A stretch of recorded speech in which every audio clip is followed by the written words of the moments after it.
Estimados estudiantes, bienvenidos a la videoclase de la unidad número 2. Aquí revisaremos las principales corrientes en torno a las cuales se han explicado los procesos de aprendizaje humano. Te invitamos a seguir con atención estos razonamientos y a complementarlos con los demás recursos de la unidad. Comencemos. Del conductismo al conectivismo. Sabemos que el aprendizaje se vincula a la facultad del pensamiento humano para conocer, representar, relacionar, transmitir y ejecutar.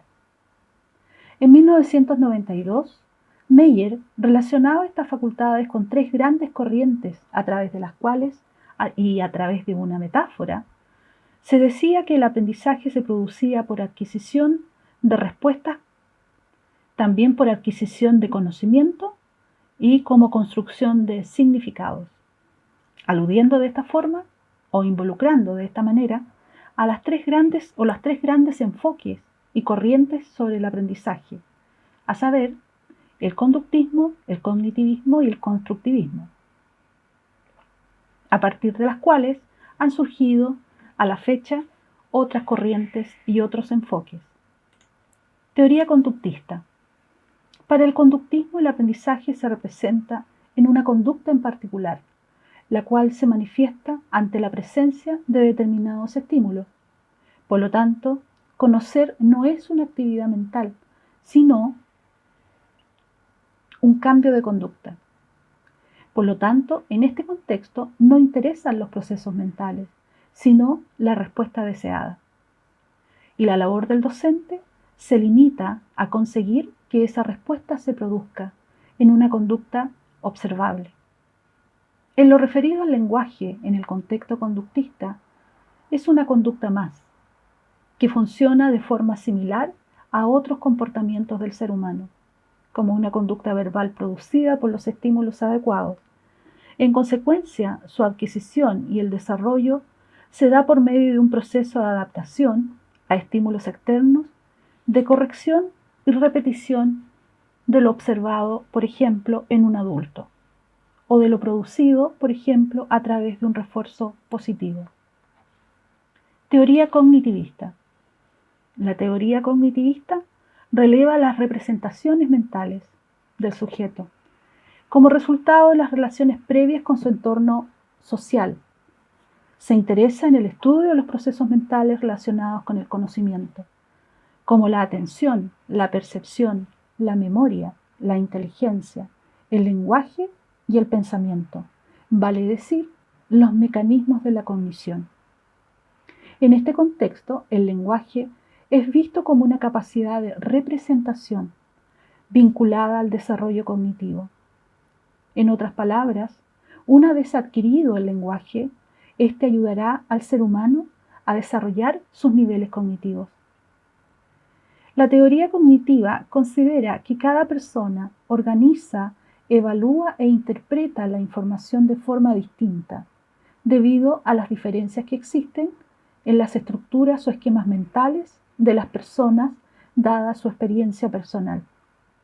En este enfoque, el conocimiento debe ser significativo y en su adquisición se debe ayudar a los estudiantes a organizar y relacionar la nueva información con el conocimiento existente en la memoria. El aprendizaje es entendido, por lo tanto, como un cambio en la estructura mental del individuo, es decir, en sus esquemas mentales. La teoría constructivista surge en los años 80 como una reacción ante el conductismo en la educación y los esfuerzos por explicar el aprendizaje como un hecho objetivo, funcional a una planificación o a una normalización. Establece en lo fundamental una posición sobre el problema del conocimiento, que concibe al sujeto que conoce y al objeto conocido como entidades independientes. Asume que la realidad es básicamente una construcción humana, es decir, para el constructivismo, la realidad no es objetiva. La teoría constructista rechaza la idea de una verdad única y defiende la tolerancia en torno a la diversidad y a la necesidad de reelaborar una alternativa conjunta en el aprendizaje colaborativo. Sus principales representantes son Lev Vygotsky con el enfoque sociocultural del aprendizaje humano, David Ausubel, quien acuñó el concepto de aprendizaje significativo, Jerome Bruner, quien acuñó el aprendizaje por descubrimiento, y Jean Piaget, quien aporta la epistemología genética o aprendizaje evolutivo. Actualmente se complementan con otros enfoques más recientes. En el constructivismo se concibe al individuo con una capacidad para ser protagonista en la construcción de su propio conocimiento. En este sentido, se enmarca más en una teoría de aprendizaje que en una aproximación a la enseñanza. Esto significa que no necesariamente explica cómo implementarla. El rol de la instrucción desde el enfoque constructivista consiste en mostrar a los estudiantes cómo construye el conocimiento, cómo se promueve la colaboración con otros para descubrir múltiples perspectivas que puedan surgir de un problema y llegar a una posición autoseleccionada con la cual puedan comprometerse y a la vez comprender la fundamentación de otras perspectivas con las cuales no necesariamente podrían estar de acuerdo. Vale decir que la variable social que interviene en la construcción del nuevo significado es vista de manera crítica bajo este enfoque.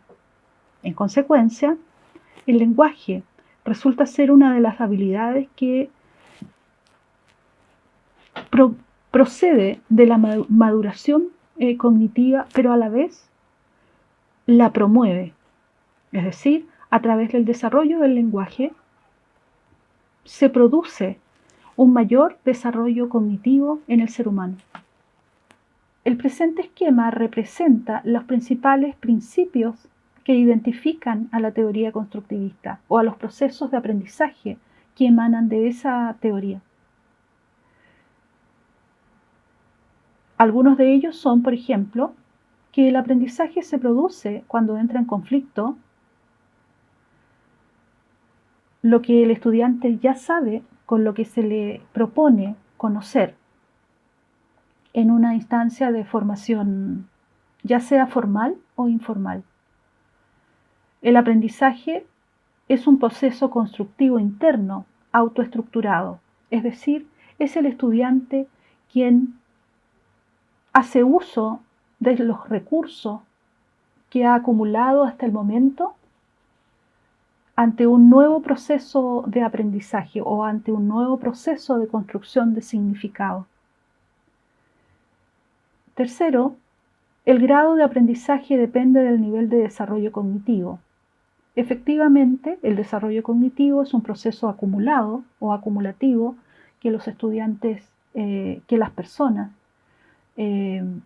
desarrollan a través de su vida. Por lo tanto, es aquello a través de lo cual ellos aprenden cosas nuevas.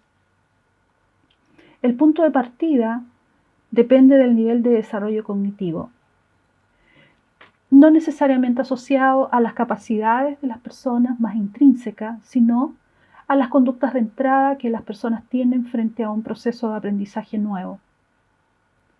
El siguiente principio dice que el aprendizaje es un proceso de construcción de saberes culturales. Según las corrientes del constructivismo social y cultural o sociocultural o constructivismo social, efectivamente el aprendizaje es una habilidad que se desarrolla en un contexto social y cultural y es dependiente y tributario de ese contexto. Siguiente principio dice que el aprendizaje se facilita gracias a la mediación o interacción con otros. Efectivamente, el aprendizaje, en la medida en que es social, se facilita, se ajusta, se mejora en interacción con otras personas, con otros pares. Dentro de esa interacción, por cierto, está incorporado el rol docente. Y finalmente, el aprendizaje implica un proceso de reorganización interna de esquemas. Todo proceso, según ya lo veíamos en el cognitivismo o el cognoscitivismo, el aprendizaje es entendido como una modificación en las estructuras o esquemas mentales. Vemos aquí en el constructivismo que se recoge parte de ese principio. Llegamos a los nuevos tiempos en educación. La teoría conectivista interroga desde la era digital en la que vivimos actualmente a las principales corrientes que han influido en la concepción de los procesos de aprendizaje humano. Algunas preguntas que plantea el conectivismo a las actuales corrientes de aprendizaje humano son las siguientes. ¿Cómo se afectan las teorías de aprendizaje cuando el conocimiento ya no se adquiere en forma lineal?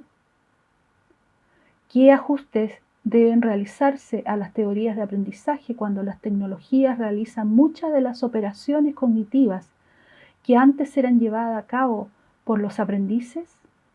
Por ejemplo, el almacenamiento y recuperación de información. Hoy en día, un dispositivo digital es mucho más eficiente que un ser humano en estas operaciones. ¿Cómo podemos permanecer actualizados en una ecología informativa que evoluciona exponencialmente? Seguimos con las interrogantes del conectivismo. ¿Cómo manejan las teorías de aprendizaje aquellos momentos en los cuales es requerido un desempeño en ausencia de una comprensión completa? ¿Cuál es el impacto de las redes y las teorías de la complejidad en el aprendizaje? ¿Cuál es el impacto del caos como un proceso de reconocimiento de patrones complejos en el aprendizaje? Con el incremento en el reconocimiento de interconexiones entre distintas áreas del conocimiento, ¿cómo son percibidos los sistemas y las teorías ecológicas a la luz de las tareas de aprendizaje? Se comienza a dar respuesta a estas interrogantes proponiendo un enfoque del aprendizaje un tanto diferente. Para el conectivismo, el aprendizaje sería un proceso de formación en redes, debido a que, según afirma Sánchez en el 2013, el aprendizaje ocurre dentro de una variada y amplia gama de ambientes que no necesariamente están bajo el control del individuo. Es por esto que el conocimiento, entendido como el conocimiento aplicable, puede residir fuera del ser humano, por ejemplo, dentro de una organización o una base de datos. Y se enfoca en una conexión especializada en conjuntos de información que nos permiten aumentar cada vez más nuestro estado actual del conocimiento. Para el conectivismo, no solamente interesa el contenido, sino que también los aspectos que posibilitan ese contenido. Es decir, para el conectivismo interesa el saber qué, el saber dónde, el saber cómo, que es lo que llama George Siemens como las tuberías. Es decir, para este teórico importan las tuberías tanto como el conocimiento que fluye a través de ellas. Para el enfoque conectivista, el conocimiento no necesariamente reside en los seres humanos, también lo podemos encontrar en los artefactos. El conocimiento se basa en redes, está conectado y aumenta en la medida en que aumentan las redes. El conocimiento actualizado en nuestros días es un bien muy apreciado, pero incierto e inestable.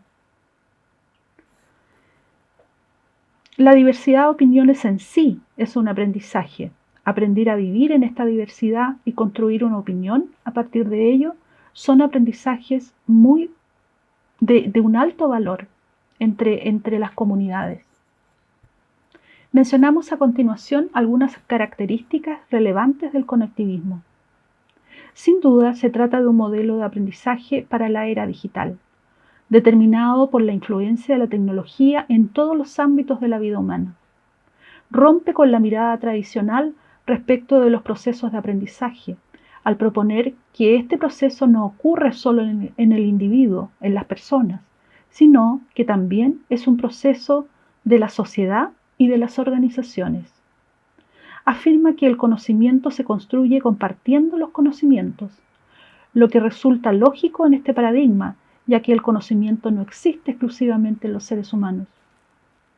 La autonomía en el aprendizaje se relaciona con lo que en la actualidad se valora como conocimiento y aprendizaje Conceptos como buscar soluciones a problemas, conseguir metas, manejo de conocimiento aplicado, etc., requieren de la adquisición de la capacidad que permita el desarrollo de la autonomía en los estudiantes y una libertad en sus procesos de aprendizaje. La teoría conectivista también redefine el rol del docente y lo invita a adaptarse a los requerimientos de la enseñanza de los nuevos tiempos, como un guía en la toma de decisiones, como una persona creativa que enseña a crear a partir de conocimiento acumulado a través del tiempo. El rol del docente está asociado a la gestión del conocimiento más que a la entrega y relación directa o poseedor del conocimiento en los espacios pedagógicos. El docente ayuda al estudiante a conectar las distintas disciplinas, establecer estas relaciones, a establecer estas redes de conocimiento.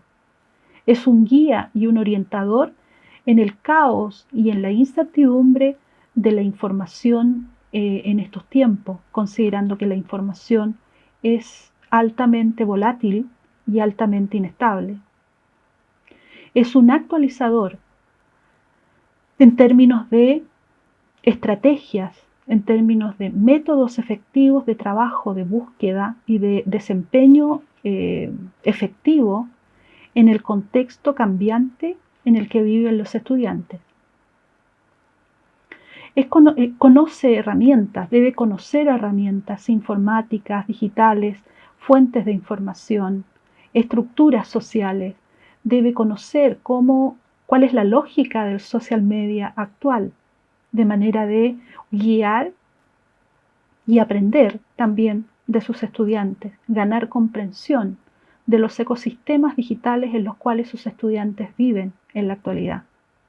Es un improvisador porque estamos en tiempos en que la improvisación eficaz y efectiva es valorada, en tiempos como los nuestros, en donde la incertidumbre, el caos y la inestabilidad en todos los aspectos que hasta hace poco eran estables, es una condición permanente en la cual se debe se debe adoptar un desempeño eficaz.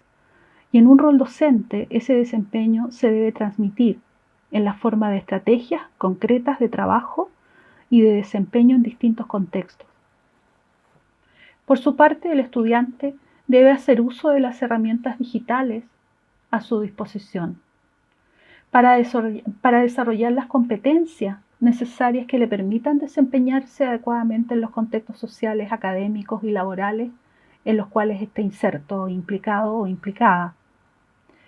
El rol del estudiante fundamentalmente es hacer estas conexiones, es fomentar y estar abierto a la crítica y a la reflexión permanente que surge de las instancias de comunicación y de las redes sociales o las redes de conectividad que existen actualmente, en donde nada es permanente, nadie tiene la razón por más de 24 horas, etc. Se le invita al estudiante también a evaluar y validar la información que recibe. Debe ser un buen catador de información. Debe aprender a validar la veracidad de todo lo que está publicado en Internet. Debe aprender a tomar decisiones, porque los escenarios de estabilidad generalmente duran muy poco. Por lo tanto, debe ser un buen tomador de decisiones. El estudiante hoy en día, esta generación de estudiantes, nunca dispuso de tantos recursos de información y de comunicación, de manera que a los estudiantes les toca colaborar, les toca publicar constantemente. Un estudiante está acostumbrado a publicar absolutamente todos los aspectos de su vida, se restan muy pocos. Es un estudiante invitado a crear nuevo conocimiento, nuevos lenguajes, nuevas opiniones, para lo cual dispone de muchas herramientas digitales. Es un estudiante o es una persona con un gran soporte de comunicación. Prácticamente no hay fronteras ni límites en las posibilidades de comunicación que tienen los estudiantes o las personas hoy en día. La búsqueda de información está absolutamente garantizada, y para ello dispone de dispositivos cada vez mejorados a través de las distintas generaciones que lo suceden, en donde existe ya la posibilidad de búsqueda inteligente, en la que tampoco tenemos que esforzarnos mucho para encontrar la información o los contenidos que necesitamos o que buscamos en la red social o en la nube en general. La organización también es posible a través de los distintos dispositivos y aplicaciones disponibles hoy en día, de manera que es un estudiante o es una persona que dispone de un arsenal de recursos que garantizan su desempeño efectivo en las áreas en que hasta hace pocos años atrás ese desempeño era prácticamente inalcanzable o de un alto costo. Hoy en día circula entre nosotros incluso de manera gratuita. En la teoría conectivista, por lo tanto, el lenguaje debe ser entendido como un sistema complejo, producto de los diversos niveles de comunicación y construcción de significado en el ecosistema digital. Hoy en día el lenguaje, el desarrollo del lenguaje o las habilidades en torno al lenguaje ya no tienen que ver con el aprendizaje, con el aprendizaje frente al lenguaje articulado, sino con todo tipo de lenguaje, todo aquello que comunica algo.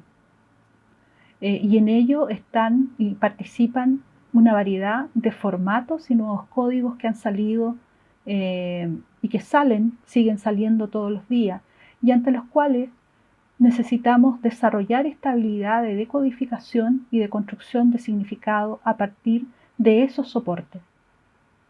Estimados participantes, hemos llegado hacia el final de la videoclase de esta segunda unidad y esperamos haber despertado tu curiosidad por estos temas. Te invitamos a seguir revisando los recursos disponibles y recuerda, si tienes alguna duda, déjala directamente en el foro o exponla al profesor del curso. Muchas gracias.